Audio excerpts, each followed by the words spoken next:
Kak Putut Woi, Prabanto. Assalamualaikum.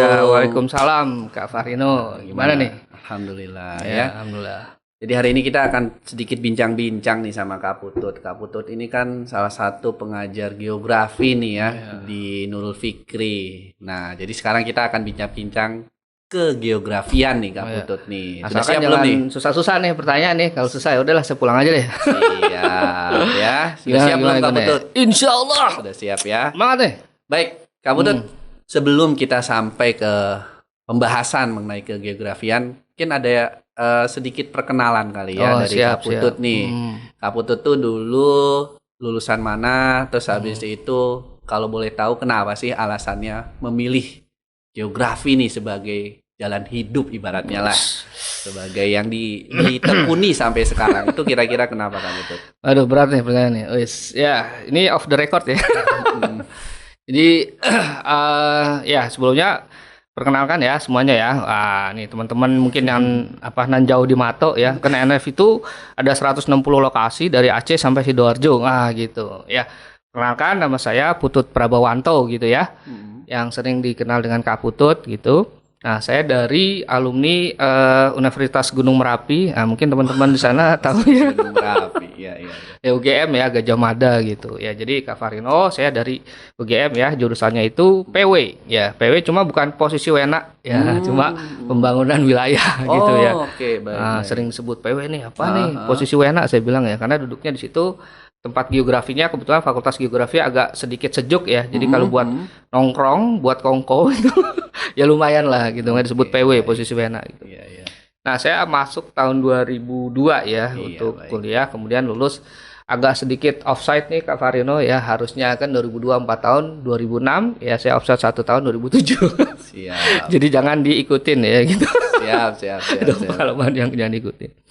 Nah, sebenarnya kenapa saya milih kebetulan kan PW itu dia fakultasnya geografi ya. Betul. Dan memang di Indonesia itu fakultas geografi nggak banyak ya, salah satunya di UGM gitu ya.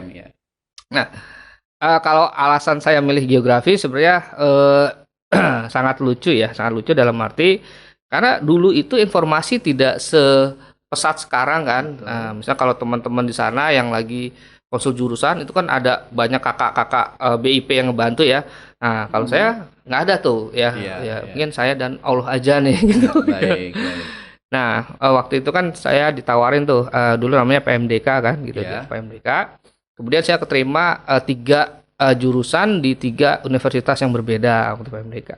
Ya salah satunya UGM ya, PW, kemudian ITS-nya kimia kalau nggak salah, Universitas Jembernya fisika. Nah, bayangan saya dulu, saya PW aja nih gitu, pengen jadi Bapeda ya. Dulu ada yang namanya Bako Sultanal, konsultan, macam-macam gitu. Ternyata ketika masuk ke UGM, mana ini PW gitu. Fakultasnya geografi. Gitu. Saya kira itu teknik gitu. Jadi baru tahu gitu ya. Baru tahu gitu. Jadi ya. Oke, jadi sebenarnya kalau dari SMA-nya itu sebenarnya udah punya bayangan belum akan masuk ke jurusan geografi? Nggak punya. Oke, nggak apa-apa. Oke, kalau gitu gini aja Kak Putut ya. Sekarang kita coba, ini kan baru terjadi satu fenomena penting nih ya, yang mungkin bisa dikatakan juga sedikit memilukan buat bangsa kita, lagi bencana, erupsi. Kalau dari segi kegeografian ya, atau dari sudut pandang geografi, kira-kira bagaimana kita melihat masalah ini Kak Putut atau fenomena ini? Ya, sebelumnya saya juga turut berbelasungkawa ya pada teman-teman saudara-saudara kita ya yang menjadi korban dari letusan Gunung Semeru ya, yang merupakan gunung yang berada di 2 kabupaten ya, Malang sama Lumajang ya gitu. Dan memang kalau kita bicara geografi kan tidak terlepas dari fenomena yang terjadi di muka bumi ini ya, gitu maksudnya. Nah, Gunung Semeru itu kan sebenarnya kemarin yang terjadi itu dia merupakan jenis tipe, namanya itu kalau kita bicara bentuk gunung api itu ada yang namanya stratovulkano nih ya, Kak Farino. Nah, stratovulkano itu gunung-gunung yang dia secara bentuk itu dia kerucut yang sangat curam gitu. Dan hampir sebagian besar gunung-gunung di Indonesia itu bentuknya adalah stratovulkano gitu. Atau gunung api komposit namanya. Nah, peristiwa kemarin itu kan sebenarnya sebuah fenomena letusan yang berupa erupsi. Nah, erupsi itu sendiri sebenarnya proses keluarnya magma dari dalam bumi menuju permukaan bumi gitu ya, dia sampai keluar. Nah, cuma ketika dia keluar itu, dia langsung kontak dengan atmosfer bumi, kemudian ketemu dengan udara sehingga dia mendingin membentuk kubah lava. Nah, ketika kubah lavanya terkena hujan, terkikis dan seterusnya, kemudian dia membuka nanti membentuk sebuah lubangan kawah ya, kawah kepundan yang nanti dia keluar berupa lelehan si lavanya ya, kalau disebutkan di PVMBG itu kan lidah lava, kemudian bersama dengan awan guguran panas atau yang dikenal dengan nu ardente ya, atau wedus gembel bahasanya gitu ya, wedus gembel. Orang Jawa biasanya kenalnya wedus gembel. Betul ya. Kenapa disebut wedus gembel? Karena memang bentuknya itu seperti bulu domba yang kemudian dia turun dari ketinggian yang lereng pegunungan ya dengan kecepatan sangat cepat ya, itu bisa sampai 80 km per jam loh Kak Farino, bayangin gitu. Makanya itu habis. Jadi bencana dan menewaskan banyak orang juga ya gitu ya. Gitu. Oke, tapi itu memang peristiwa alam ya. Kita nggak bisa berbuat apa-apa, paling hanya bisa memberikan peringatan mungkin ya. Kalau aparat setempat mungkin ya, aparat pemerintahan setempat bisa memberikan peringatan mungkin ya. Seharusnya sih mungkin itu bisa harusnya bisa, betul. Ada peringatan kalau untuk bencana-bencana seperti itu. Ya, betul. Ya, mudah-mudahan ya ke depannya ya kita lebih baik lagi dan nggak ada bencana-bencana lagi dan mudah-mudahan kembali normal. Amin. Oke, Kak Putut, sekarang kita ke masalah belajar dan mengajar geografi nih. Sekarang kita masalah belajarnya dulu. Kak Putut punya tips nggak nih buat adik-adik kita ya yang akan menghadapi UTBK? Waduh. Bentar lagi mereka akan menghadapi UTBK dan mereka ingin mengembangkan nilai geografinya. Karena kan nilai geografi itu masuk di TK Asoshum ya, betul. Salah satunya. Nah, itu gimana tuh Kak Putut? Ada nggak tekniknya belajar geografi yang baik itu gimana sih? Teknik ya tuh, tips ya. Ya belajar aja lah. Jadi maksudnya gini, yang pertama ya, kan sebenarnya kalau kita bicara geografi itu kan cukup luas ya. Dalam sebuah buku itu ya, karangan Endal Juni ya, dalam sebuah kata pengantarnya dia menyebut sebagai geografi itu bridge science ya. Jadi ilmu-ilmu yang menjembatani antara ilmu yang berbau IPA dengan ilmu yang berbau IPS lah, katakanlah begitu. Gitu ya, IPA dan IPS. Nah, itu merupakan sebuah tantangan atau challenge sendiri bagi teman-teman di khususnya IPS ya. Karena kan sebenarnya betul. Ya dari segi materi dia sangat banyak ya. Kalau UTBK sendiri untuk keperluan UTBK ya itu sekitar 26 sampai 27 bab. Banyak juga ya. 26 sampai 27 bab. Nah, itu lumayan tuh ya teman-teman ya. Betul. Iya, Nah, satu kan memang saya ke tantangannya dulu ya, atau challenge-nya dulu ya, karena memang kan untuk belajar kita harus tahu dulu apa yang harus dipelajari dan tantangannya apa dulu nih, biar nanti cara atau tips untuk mengatasi tantangan tersebut kan. Tantangannya dulu ya. Betul ya, harus tahu masalahnya dulu. Betul, masalahnya dulu nih ya. Gitu kan. Biar nanti belajarnya itu enak. Iya, betul. Gimana? Nah, tantangannya itu yang pertama tadi banyak ya babnya, 26 hingga 27 bab ya. Kemudian yang kedua adalah beberapa materi atau mungkin bisa dihitung hampir sebagian besar materi itu dia termasuk dalam kategori ranah rumpun IPA atau ilmu pengetahuan alam. Oke. Nah, itu tuh challenge-nya tuh. Ya bisa dibayangkan kita belajar ya, padahal kan kita masuk IPS nih misalnya, cuma betul.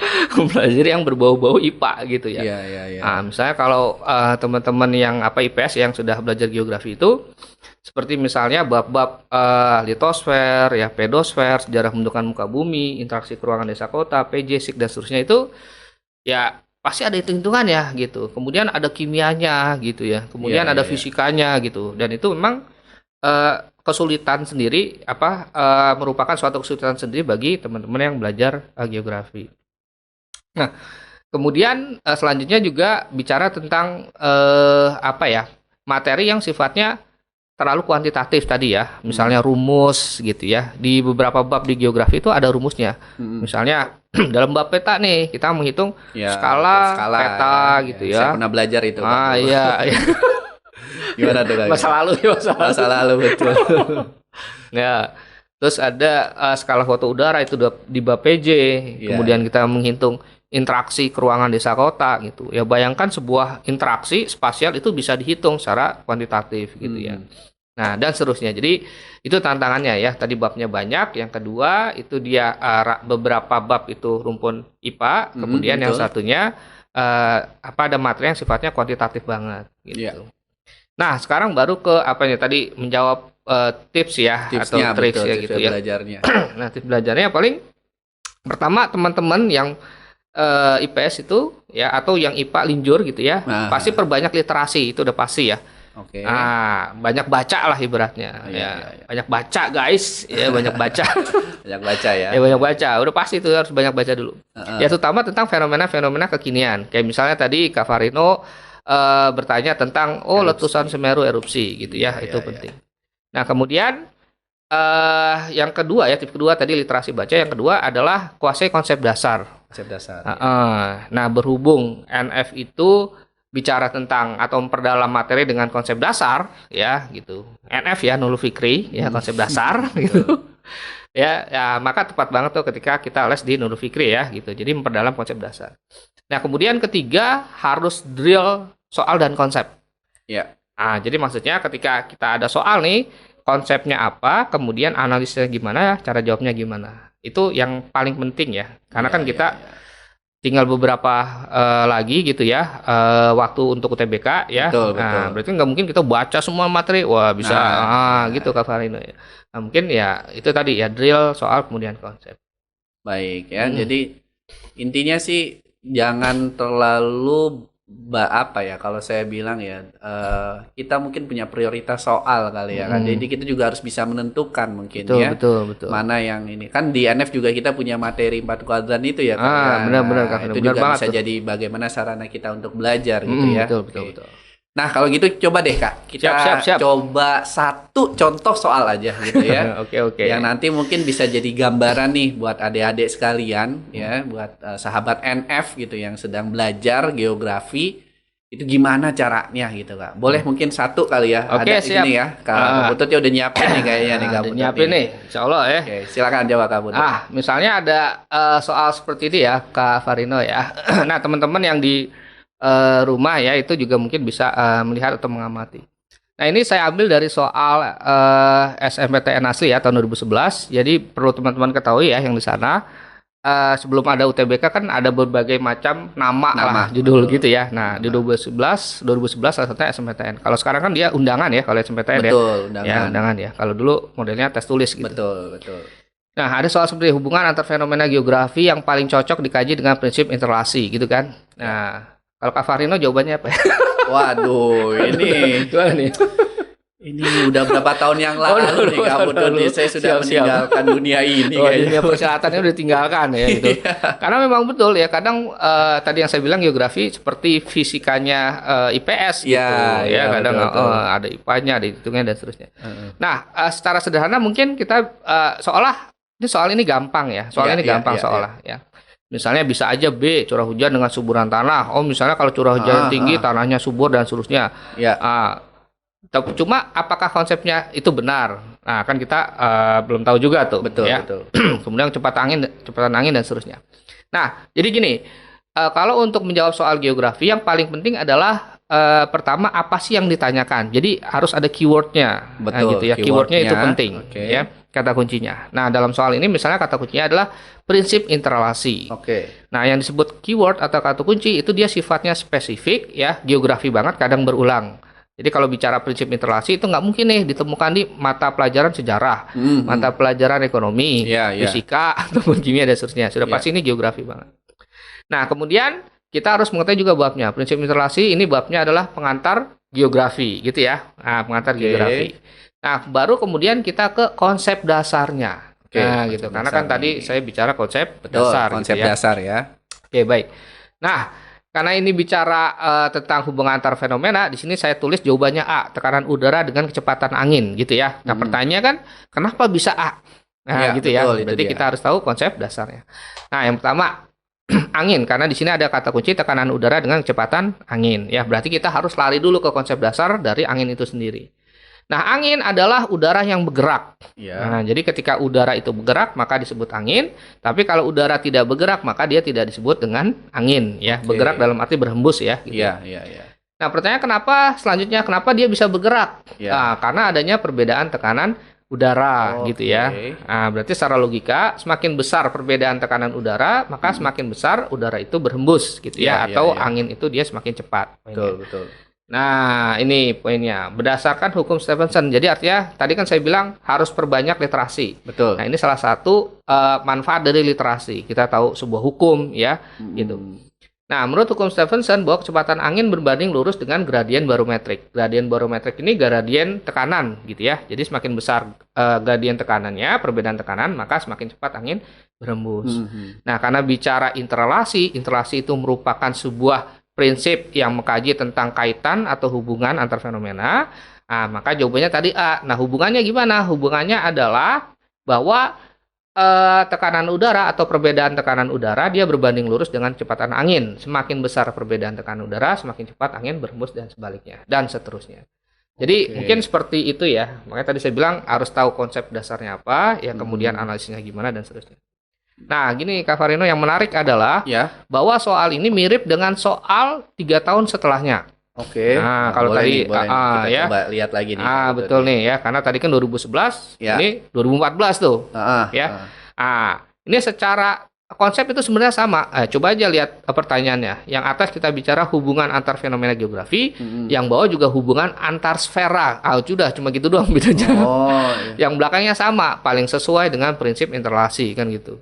Jadi secara redaksi soal itu dia bisa berubah, cuma secara konsep dia sama. Nah, ini juga jawabannya sama tuh. Tekanan udara dan kecepatan angin. Antar sfera itu berarti antar fenomena. Antar fenomena, betul. Fenomena geografi gitu, ya. Gitu. Nah, tadi interrelasi berarti apa tuh Kak Putut? Hubungan. Ya, jadi prinsip yang mengkaji tentang hubungan atau keterkaitan antar fenomena. Oke. Nah, gitu. Jadi artinya kita harus tahu konsep dasar atau betul, teorinya betul. Lalu ini juga mengenai apa nih hukum Stephenson ini kali ya. Ini juga perlu kita pahami dengan baik gitu ya. Lalu nanti ada hubungannya. Berarti kalau kita lihat yang lain ini nggak ada hubungannya ya berarti. Artinya gini, pertanyaan bagus juga tuh. Ya, pertanyaan bagus juga. Jadi gini, kadang kita berpikir ya, misalnya saya milih yang B tuh, curah hujan dengan semburan tanah gitu. Dalam pikiran awam kita, mungkin teman-teman yang lain juga berpandangan, loh kenapa nggak BK gitu. Mungkin aja kan betul gitu ya. Semakin banyak air, tanahnya semakin subur. Misalnya begitu. Betul. Nah, itu pandangan. Nah, memang apakah benar semakin banyak air atau semakin banyak curah hujan, tanahnya semakin subur? Nah, belum tentu. Kenapa? Karena dalam hal tertentu, ketika curah hujannya tinggi, gitu ya, curah hujannya tinggi, justru dekomposisi atau pelapukan ya kimia terhadap tanah itu dia semakin cepat, sehingga mengakibatkan tanahnya semakin asam. Gitu asam. Padahal kalau semakin asam, kira-kira tanaman bisa tumbuh dengan baik. Gitu kan? Kan nggak mungkin kan bisa gitu. Juga betul. Ya karena terlalu asam. Ya dia harus netral. Baik. Nah, jadi maksud saya kadang pikiran awam kita betul gitu, cuma karena nggak tahu konsep teorinya, jadi nggak betul. Makanya tadi saya bilang harus ada pengetahuan tentang konsep dasar tadi. Itu yang penting ya berarti kita harus tahu teorinya, konsep dasarnya, baru kita masukkan ke dalam analisis soalnya. Sip, mantap. Analisis soalnya, dan ini jangan sampai mungkin pemahaman awam kita juga masuk secara begitu aja gitu ya. Betul. Jadi kita harus tahu juga nih konsepnya di dalam pikiran kita tuh, jangan sampai kan kalau tadi ya yang Kak Putut bilang curah hujan sama kesuburan tanah ada hubungannya. Orang hujan kan pasti tumbuh gitu kan ya. Nah, itu yang harus kita pahami begitu ya kira-kira Kak Putut ya. Oke. Cukup menarik Kak Putut ya, geografi itu ternyata ya. Bagaimana kita melihat satu fenomena yang intinya berhubungan dengan bumi. Pasti yang namanya geografi itu berhubungan dengan bumi. Nah, mungkin ada ini nggak pesan terakhir? Pesan terakhir. Waduh, ini serem banget nih guys. Pesan aja deh ya buat adik-adik atau sahabat NF yang pada saat ini ingin belajar geografi. Kira-kira apa nih yang Kak Putut mau sampaikan? Mungkin kalau sederhananya, ini kira-kira kameranya bisa lihat situ nggak ya? Nah, di situ kan ada bagus tuh tulisan. Hard work is the formula for success gitu ya. Nah, jadi poinnya karena geografi itu kan tadi saya bilang agak banyak materinya, ya berarti kan kita harus bekerja keras untuk membaca ya beberapa konsep dasar terhadap materi tersebut. Itu satu. Itu ya tips satu. Tips saja. Yang kedua, your future is created by what you do today gitu ya. Jadi artinya ya masa depan kita ya ditentukan apa yang kita lakukan sekarang kan gitu. Betul. Nah, makanya tadi ketika kita bekerja keras untuk mempelajari sebuah materi, mengerjakan soal dan seterusnya, ya insya Allah mudah-mudahan ya masa depan kita secemerlang tagline-nya NF gitu ya. Maju bersama Allah, menuju masa depan yang cemerlang. Oke. Tapi kalau saya sih melihatnya memang geografi ini satu ilmu yang banyak ya, percampuran dari berbagai ilmu ya. Dan dia ada fisikanya, ada kimia dan lain-lain ya. Tapi mudah-mudahan nggak jadi bingung nih buat teman-teman, apalagi geografi adanya di IPS nih kan. Itu dia. Jadi mudah-mudahan sih nggak jadi, atau di Soshum ya, betul. Ya mudah-mudahan sih nggak jadi masalah ke depannya ya. Tapi tenang aja ya, kami juga apalagi di Nurul Fikri banyak kakak-kakak yang juga bisa membantu ya belajar dengan baik Nurul Fikri. Oke Kak Putut, akhirnya itu saja. Terima kasih ya. Mudah-mudahan bisa dipahami oleh adik-adik kita semua. Mantap guys. Itu saja. Terima kasih. Assalamualaikum warahmatullahi wabarakatuh. Semangat. Ya.